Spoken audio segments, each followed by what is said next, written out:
ये आपकी BSc first year की क्लास चल रही है, बीएससी फर्स्ट ईयर का फर्स्ट पेपर मैकेनिक्स है। टुडे हमारा टॉपिक है रिलेशन बिटवीन इलास्टिक कांस्टेंट। हम लोग 4 प्रॉपर्टी के इलास्टिक कांस्टेंट पढ़ चुके हैं, that is y, k, eta and sigma. y का मतलब है bulk modulus, young modulus, k is bulk modulus, eta is rigidity of elasticity और सिग्मा है आपका पॉइसन रेशियो।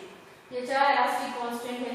इन चारों के अंदर अगर किसी भी दो की वैल्यू अगर हमें पता है तो हम बाकी की वैल्यूज को कैलकुलेट कर सकते हैं। इनके बीच में एक रिलेशन है। इस रिलेशन को डिफाइन करने के लिए एक क्यूब कंसीडर करते हैं।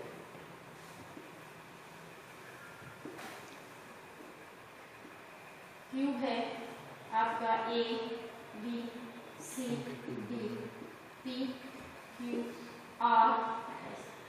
ये एक यूनिट क्यूब है, दैट मींस की साइड सभी की इक्विवेलेंट होगी, यूनिट 1 की वैल्यू के बराबर होगी। इसके ऊपर अगर हम कोई फोर्स अप्लाई करते हैं तो स्ट्रेस इज इक्वल टू होता है F अपॉन ए। चूंकि क्यूबिक है, सारी साइड्स यूनिट वैल्यू है, तो यूनिट वैल्यू में A is equal to 1 metre square, that is stress की वैल्यू किसके बराबर हो जाएगी, F के मान के बराबर होगी। इसके अकॉर्डिंग अगर इसके ऊपर हम कोई फोर्स लगाते हैं पॉइसन रेशियो की डेफिनेशन का यूज करते हैं, यदि अगर हम किसी साइड के ऊपर फोर्स अप्लाई करते हैं तो उसकी अनदर प्रॉपर्टी है वो जो धीरे धीरे कम होने लग जाती है। अगर किसी एक में एलोगनेशन होता है, वृद्धि होती है, तो दूसरे भाग में उसके अंदर कॉन्स्ट्रक्शन होता है, यानी कि कमी आती है। इन सभी साइड के ऊपर अगर इक्वल यानी कि 6 फेज है, इन सभी 6 फेज के ऊपर फोर्स अप्लाई किया जाता है, तो फोर्स अप्लाई करने पर उसकी एक डायरेक्शन में इंक्रीमेंट होगा और दूसरी डायरेक्शन में उसके अंदर कमी आएगी। इसको रिप्रेजेंट करने के लिए यहाँ पर अल्फा यूज करते हैं। अल्फा का मतलब होता है जिस डायरेक्शन में फोर्स अप्लाई करने का अगर उसमें इंक्रीमेंट होता है, एलोगनेशन होता है, एलोगनेशन होता है, और बीटा वर्ड यूज करते हैं जब फोर्स अप्लाई करने पर उसकी अनदर साइड्स के ऊपर कोई कमी आती, दैट इज कॉन्स्ट्रक्शन। जब फोर्स अप्लाई किया जाएगा तो elongation will be equal to F alpha. Force apply करने पर सेकेंड पार्ट में अगर कहीं कमी आती है उसे हम एफ बीटा द्वारा रिप्रेजेंट करेंगे। इसे समझने के लिए 3 डायमेंशन एक्सिस है, 3 डायमेंशन एक्सिस में एक्स, वाई और जेड। अगर अप्लाइड फोर्स एक्स डायरेक्शन में है तो जो इंक्रीमेंट होगा एलोगनेशन लगेगा will be F alpha, x direction में लगेगा। क्योंकि एक्स डायरेक्शन में अगर वृद्धि हो रही है, बढ़ रहा है मान, तो वाई और जेड के अंदर कॉन्स्ट्रक्शन होगा, उसके मान में कमी आएगी, जिसको कि एफ बीटा द्वारा रिप्रेजेंट किया जाएगा। अब फोर्स लगाने पर सभी साइड के ऊपर इंक्रीमेंट होगा, सबकी साइड सेम रहेगी, तो यहाँ पर मैं मानती हूँ Lx। Lx का मतलब है जो मान में वृद्धि होगी, यानी कि इंक्रीमेंट होगा। सारी साइड्स यूनिट थी, यूनिट की तो वैल्यू उसकी 1 के बराबर है। x डायरेक्शन में फोर्स लगाया जा रहा है तो एलोगनेशन x डायरेक्शन में होगा, दैट इज एफ अल्फा। क्योंकि y और z में दोनों के अंदर वैल्यू के मान में कमी आएगी, इस कमी को हम लोग माइनस एफ बीटा एक एक्स एक्सिस को रिप्रेजेंट कर रहा है, वाई एक्सिस को रिप्रेजेंट कर रहा है, अनदर जेड एक्सिस को रिप्रेजेंट कर रहा है। तो इक्वेशन आपकी हो जाएगी Lx is equals to 1 plus F alpha minus 2। Similarly Ly के लिए निकालो तो 1 plus F alpha minus 2 beta, क्योंकि x में कमी आएगी, z में कमी आएगी, लेकिन y में इंक्रीज होगा। सिमिलरली Lz के लिए तो 1 प्लस एफ अल्फा माइनस, ये तीनों इंक्रीज होगी।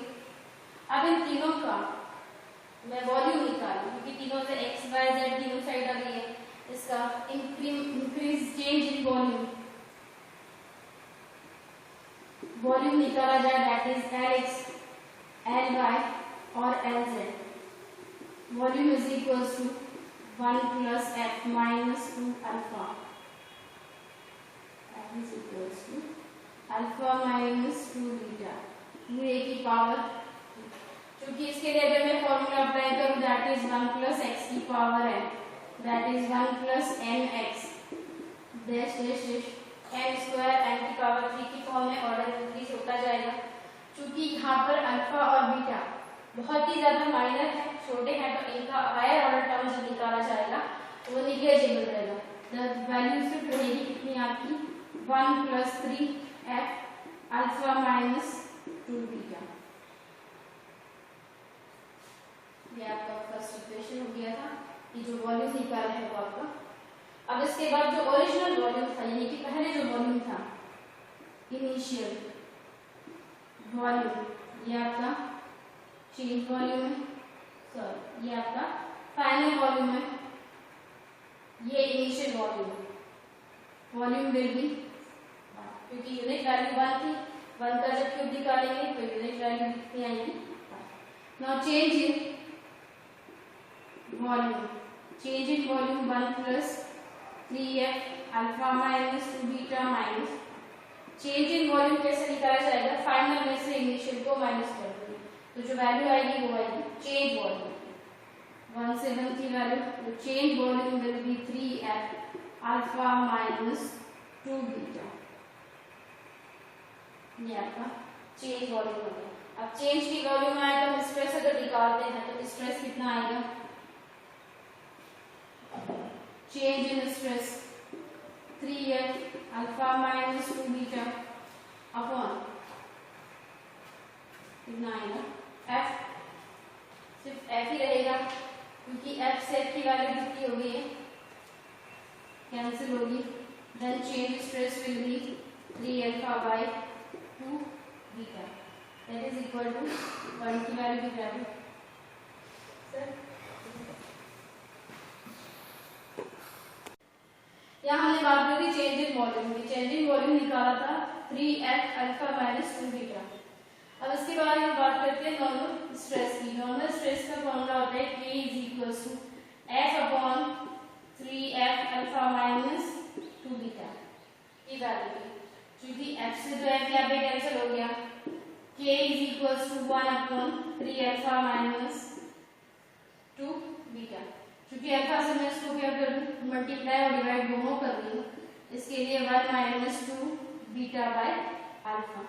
क्योंकि अल्फा को मैं अबव इक्वेशन में कन्वर्ट कर दूं तो 1 by alpha 3 1 minus 2 beta by alpha.